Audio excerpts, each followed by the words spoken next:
Look at that face. Aww, and it's all ahead of her. sweet. You know, the fame, the heartache, everything right there. Lauren, with her mother now, this is, you were aged, what, 10? Yeah, something About like 10, that. 1954. This is a publicity shot with your mom. Yeah. And, of course... Dean Martin. Yeah. And Tony Curtis. They were some of your favorites. And you could tell I was grinning from ear to ear. You're about 14 there. Yeah. And then at the Emmy Awards. Yes, Jack Benny. I had received the Emmy Award for Jane Wyatt, and I had run downstage without my shoes. I was wearing high heels for the first time, and the big tears were, I was embarrassed, but I was happy. Yeah, but Robert Young picked up your shoes Yes, he and did. ran down and gave them to you. Like the faithful father. He was just wonderful. Nice. Yeah. Yes, that was in the bad days. This was in the days of Eddie. Of Eddie. Yeah. Yeah. Yes. Now that's most recent, isn't it? Yes, that's most recent. That's my son Matthew and my daughter Summer, and of course the blushing bride, and and Robert. And that marriage has since been dissolved as well. Yes, it has. Not because I wanted it to, but you know, those things happen, and so we pick up the pieces and move on. Lauren, any of the money that you acquired or made as a youngster, do you have any of that? Or was that all gone, or what happened? My mother sued me for the money. When I was 18 and a half, she started a suit, and it lasted for several years. I settled out of court with her.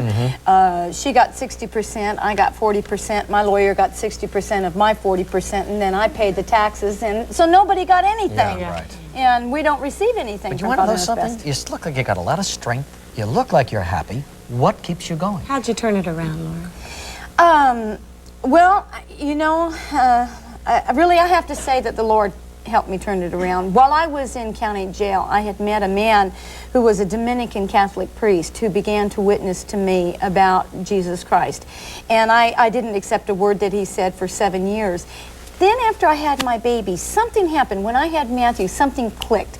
And I said, I want to be a good mother. I want to be a good person. I want to be all those things that Margaret Anderson was. I want my child to be proud of me. And so God was faithful to give me the desire of my heart, and that was to be a mother. And then he gave me another baby, and so now I'm a mommy twice. And I walk with the Lord, and I've been a born-again Christian for 10 years, and I really think that is the saving grace for me. My children, the Lord, and just lots of good friends. Besides this book, what are you doing now? Well, right now, I am Texas State Director for a beauty pageant, and I am doing that with young boys and girls, and I'm helping them to be able to achieve their goal and help them just to show the goods that they have, you know. But you were a substitute teacher, and as a result, they let you go because of this book. Yes, they brought me into the office and said, since you've written the book, you will be an embarrassment to us, and they fired me, you know. Then they wrote on my records that I had a criminal history, of which I am fighting them. I have no criminal history. I am not a convicted felon, and so I'm right in the midst of a big fight. But let me ask you one question, Lauren. I mean, you went through so much, but only you knew how much you had gone through. Why write a book anyway about it and tell everybody? Oh, Regis, there are so many young men and so many young women that are going through exactly what I went through, and they're hurting. And I feel that as a personality, I owe my American public something. You know, I mean, they made me what I am. They made me a star. But in being a star, you have a responsibility to be a good role model to people. I didn't write the book to expose my sin.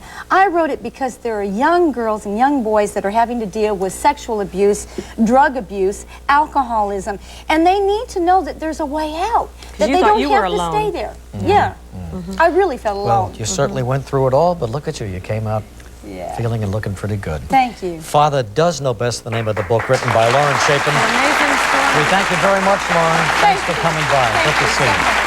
We'll be right back. We're going to look at some future stuff in a moment. Still ahead on